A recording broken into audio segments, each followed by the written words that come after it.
how much have you had to just focus in on the generative AI trade?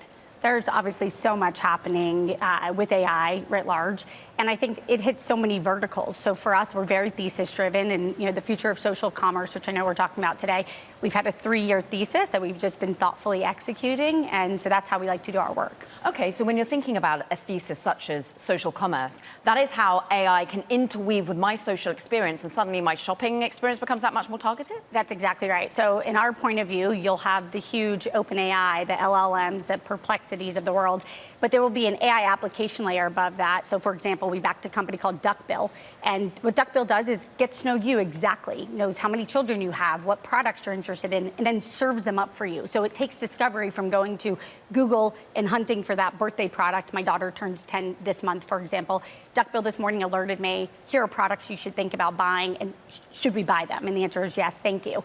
But very, very, very customized AI based on who you are, and these LLMs really get to know you and then recommend products. Alexa, what have you seen from consumer behavior studies? Do people actually like that? Because when I think about seeing a lot of these targeted ads, the first thing that goes to my mind is, how do they know this? Am I giving them permission to be able to scrape whatever data to give me this wonderful recommendation for shoes or whatever it might be? What are we seeing from the consumer side of things? Sure. So for example, and again, just sticking with Duckbill, Duckbill is a platform that you give information to, you tell it. So it's all stuff that you have downloaded in terms of your budgets and what you like to spend, where you like to buy flowers from, what your kids' interests are. And then from there, the recommendations keep getting better based on their AI infrastructure of things you've allowed. So that is all opt-in, and I would just say incredibly simple in making your life better in terms of executing on products. When it comes to where humans are left in this social commerce thesis, because when I go on TikTok, I love seeing product recommendations. Whether or not they're sponsored by a person, it's the human that's making the recommendation. That's really the sell for me. How does this fit into how you're going about looking for companies in this space? That's exactly right, Jackie. So Jackie, on the other end of that spectrum, where an AI brain is recommending a product to you, in the last just few years, AI content has exploded, 10,000% increase of content online, videos, written content, et cetera. And so we actually have the opposite thesis as well, which is the pendulum is going to swing back to really trusting brands, products, people that you know. And so we backed a company, for example, called ShopMy. ShopMy just announced a $78 million Series B. And ShopMy is a platform where you can go online and follow the exact people, your best friends, people in your sphere, or influencers or content creators that you trust, the enthusiasts that you love, and then buy products directly from their recommendations. And in so many ways, Jackie, that shrinks the internet down to just the people you want to follow, just the things that you're interested in, and it's your front door. So again, Google no longer being your front door. It's going to be your AI application layer, and then it's going to be a company like ShopMy, for example, where you're just buying from the people you love and trust, which is how I buy offline, and now it's coming online. What about if you're actually a creative that can't find exactly what you want and you want to make it?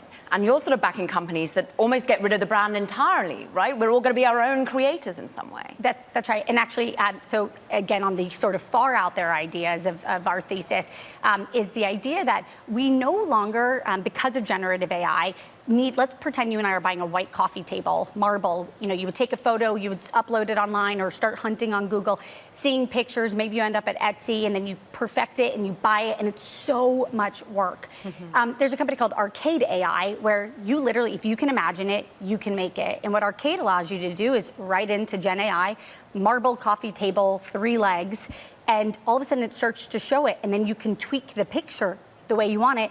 And then it shows you all the places you could buy exactly that table by connecting you directly to the makers. So what that does is it turns all of us, normal everyday people, into expert creators where you can manufacture your own products, which again is a more out there edge of the spectrum, but a big, big, big idea. And that company's just raised $42 million. I mean, in terms of being an expert, you're also an expert founder yourself. You built Lenvest. And I can imagine at this moment, when you're thinking about a company that's building around a global narrative of building your own products, you're getting a lot of calls from these founders being like, what do I do in this scenario? We've got no consistency in terms of path of direction right now from a government level. How many calls do you field from your founders right now? I mean, we often literally see 50 companies a week. We are talking to our founders regularly because we're in a tectonic shift, right? Yeah. As you think about innovation curves, we are at the edge of the beginning of a brand new innovation curve that is more seismic than anything we've seen in the last 20 years. And so I think being very thoughtful and precise and, again, thesis-driven about where's the world headed, where do we believe the world is headed, and how do you make those bets? And, of course, that advice we give at Inspire to all of our founders as well.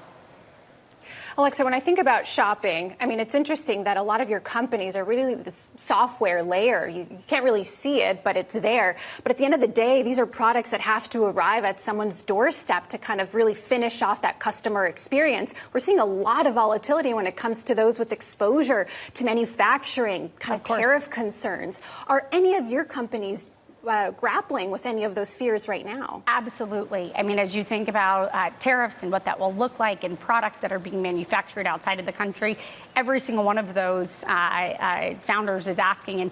And my co-founder and business partner, Penny Pritzker, we just did content on tariffs and exactly how people should proactively think about them. And obviously, they're very volatile. But I think preparing people for the worst of what they should be prepared for is how we operate at Inspired, and always providing that macro lens is critical as people are actually executing in the day-to-day. Your co-founder helped build Paperless Post into what it is. Alexa, I go back to where we started. We started at that VC's having kind of a nice year. Yep. But certainly in the generative AI space. You've just mentioned a lot of companies getting big Series B, Series follow-on funding. Is that the environment you're seeing right now? People are getting money? I don't think it's typical. I mean, I think it's the haves and have-nots. I think you're seeing for companies that have big, compelling ideas, huge breakout. ShopMy's revenue has grown exponentially, more than 10x in a short period of time. And I think you're seeing in companies that are really working, the dollars are there. And I think then you're also seeing in companies that are not working, it's very dry. And so it is a tale of the haves and have-nots. And I think things that are at the forefront, of which we have a few in our portfolio of AI, I think the capital is not only there, it's many funds are there at the same time very, very quickly. And so, again, I think when the traction has really proven out, that's when you're seeing the capital.